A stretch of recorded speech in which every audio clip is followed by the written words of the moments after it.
Welcome to PRAJNA SPARKS special series 59 Days of Healing, where we explore one maxim from the Tibetan Lojong text, 7 points for healing dualistic mind, each day to integrate the practice into our lives. Today is day 48. We are in the midst of point 7, tips. Maxim 48 reads, train across the full range without bias. The entirety is vital to far-reaching and profound mastery. Oh, I just love this one. This is such wonderful advice for absolutely anything. But of course, our context here is spiritual practice generally, and the Buddhist practice of Lojong, Healing Dualistic Mind in particular. The point here has so many subtleties. I don't know how I'm going to get them all in. I'll stick to the highlights.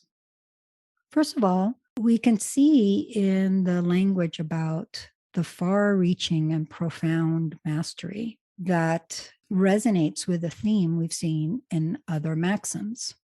If we want to heal and certainly transform and then transcend dualistic mind altogether, this is more than just a hobby. It's something that requires mastery. We want to engage in a profound way, in far-reaching ways, and that's what actually gives us the panoramic perspective that starts to break out of the limitations of dualistic mind so that we can heal the damage already done to our mind out of the habit of dualistic thinking, then start to develop the new habit of transforming our perspective so that we bring in the paradox of multiple dimensions happening all at once, and then eventually transcend dualistic mind altogether. To do that, this phrase, without bias, is really important. The Kagyu lineage describes a spiritual seeker as one who has intelligence. Check, we've all got that. That's prajna. It's intrinsic to mind. A sense of urgency, that drive that has us seek out teachings, has us looking for how do we connect to who we truly are. Check, we're all here. And the last thing is an open mind, this mindset that is without bias. This can be tricky because dualistic mind has as its national currency bias, having opinions, ideas, perspectives that we take for granted with so much intensity that we think they're truths instead of opinions, views, beliefs, and the like.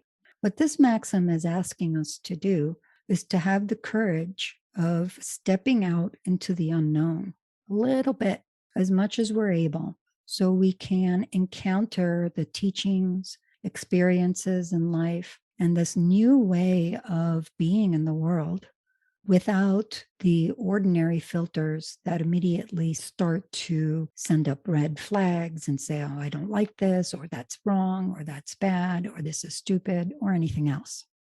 This phrase, without bias, is asking us to be innocent, open, and receptive so that we can connect with things without that filter of dualistic mind depriving us of the full range of experience. Full range is also really important. When this maxim says train across the full range, it is saying all of these maxims, all of the various tips, the ways to track our progress, the healing promises, the basics that lay the groundwork, the formal practices that nurture the intent to awaken, and the ways to enrich every moment of our life, turning challenges into opportunities. It's asking us not to cherry pick and say, well, yeah, I really like those healing promises. I'm not so sure about those formal meditation practices. I think I'm going to skip those. Of course, some of the times we might skip them. What it's asking us to do is to maintain a long-term commitment to the practice that can weather the ups and downs of life and the immediacy of things needing to change from time to time. We have a trajectory that keeps us moving irrespective of the day-to-day changes that may happen. When that's our mindset, then we're able to work with this maxim as intended. We work across the full range of this text, any other Buddhist teachings, or whatever instructions we have in our particular spiritual tradition when we're not Buddhists. And we do that with an open mind, full of curiosity and wonder and readiness to learn, not being so sure that we already know. This is what is vital to mastering our spiritual path with far reaching and profound impact on our lives. This piece about not cherry picking and having a long-term commitment to the practice.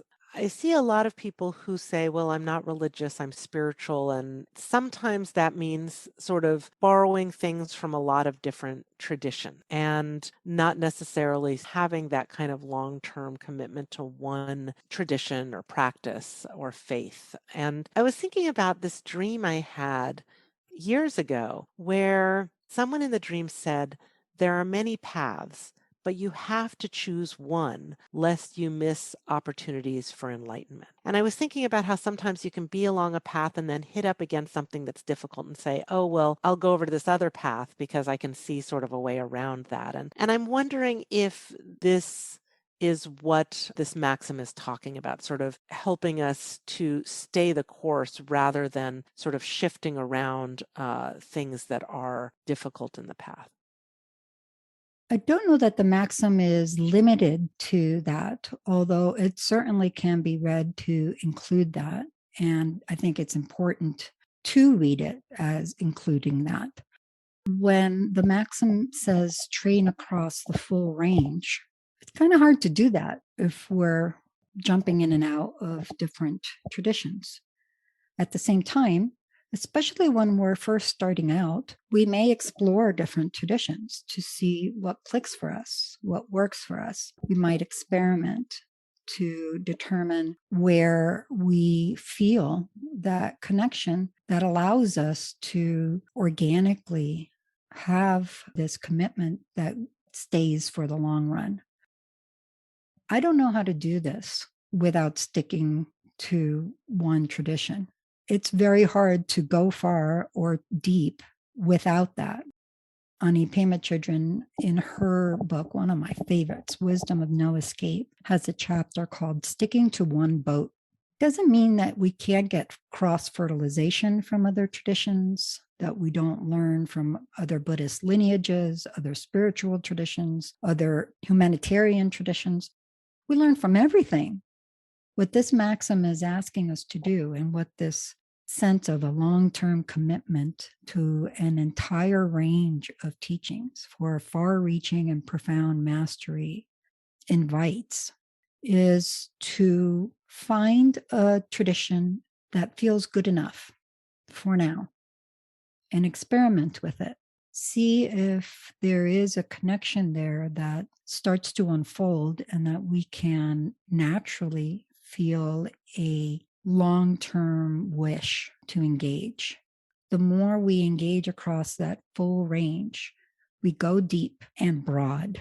We stick to that one boat, and it starts out a lifeboat. Before you know it, it's this incredible cruise ship that has so much to it, and great decks from which we can get views of other ships, other land formations, and lots of cross-fertilization from there. But there is something really important to those deep roots that can hit that vein of gold that nourishes us, allows us to be able to integrate from other traditions. At least that's my experience. And so it's not training across the full range of spiritual tradition. It's within this one tradition, embrace all that it has to offer. Bingo. Excellent. So this reminds me also of within psychotherapy, therapists have a theoretical orientation. And one of the interesting things about the research on psychotherapy orientations is it seems like all of them work, but you have to choose one. If you just say, oh, well, I'm eclectic, I use everything, you actually have nothing to guide you. So you need to have one that's your primary guidance, and you might draw on other things in terms of some of the techniques or some of the, how you do something, but you have to have a primary source of guidance in order to be effective.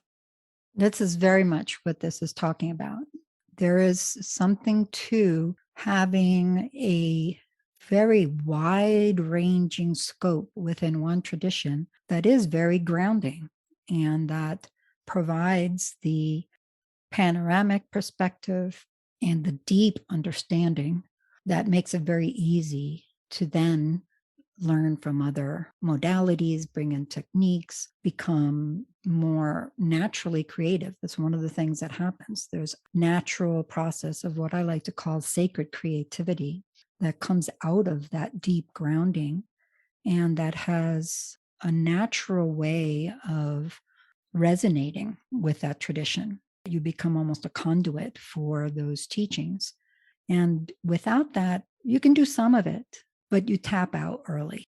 There's a great story from the time of the Lord Atisha, who was one of the very first Indian masters who brought the Buddhist teachings to Tibet. He would say to the Tibetans, in India, folks would practice one meditational deity and realize 100. You folks practice 100 and you can't realize even one. That's the thing. This has been Yeshe and Tanya on day 48 of PRAJNA SPARKS special series, 59 Days of Healing. Tune in daily for more maxims from the Tibetan Lojong text, 7 Points for Healing Dualistic Mind.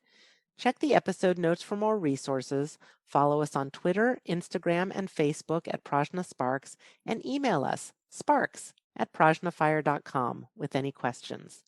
May all beings benefit.